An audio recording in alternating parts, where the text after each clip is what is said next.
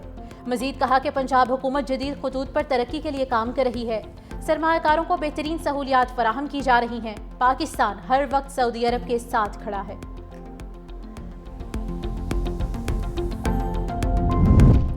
شرم الشیخ میں پیر کو ہونے والے سربراہی اجلاس سے قبل نائب وزیر اعظم وزیر خارجہ اسحاق ڈار کا مصری وزیر خارجہ بدر عبدالعاطی سے اہم رابطہ۔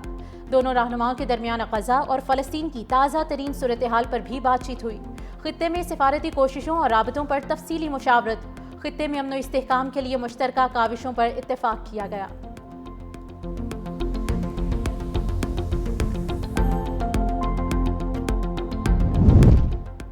غزہ جنگ بندی معاہدے کے بعد فلسطینیوں نے بچا کچا سامان اٹھا کر تباہال گھروں کا رخ کر لیا۔ ہزاروں کی تعداد میں فلسطینی شہری اپنے تباہال گھروں کو لوٹنے لگے۔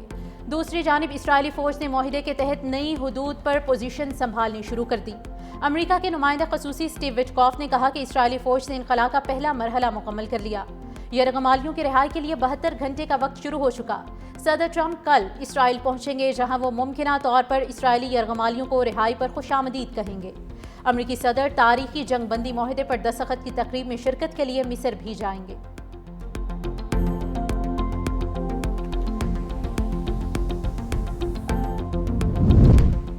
صدر ٹرمپ کا چین پر اضافی درآمدی ٹیکس لگانے کا اعلان، کہا نومبر سے چینی درآمدات پر اضافی 100% ٹیرف لگائیں گے۔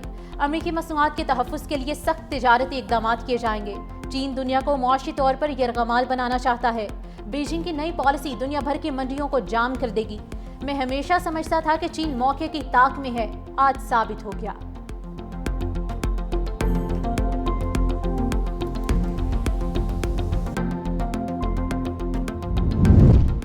امریکہ اور چین میں تجارت کی جنگ دوبارہ بھڑک اٹھی۔ ٹرمپ کے چینی درآمدات پر 100% ٹیکس کے اعلان کے بعد حصص بازار میں بڑی گراوٹ۔ چند منٹوں میں حصص مارکیٹ کو $1.65 ارب کا نقصان۔ S&P 2.7%، نسڈق 3.6% اور ڈاؤ میں 1.9% گراوٹ۔ تیل کی قیمتیں بھی گر گئیں۔ برنٹ کروڈ آئل کی قیمت میں 3.8% کمی۔ بٹ کوائن کی قدر بھی آج سے 10% کم ہو گئی۔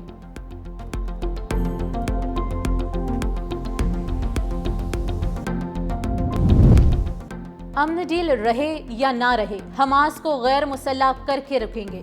اسرائیلی وزیر اعظم نیتن یاہو ایک بار پھر جنگی جنون میں مبتلا، کہا مطالبات پورے نہ ہوئے تو جنگ دوبارہ شروع کر دیں گے۔ غزہ کو ہتھیاروں سے پاک بناتے ہوئے حماس کو غیر مسلح کریں گے۔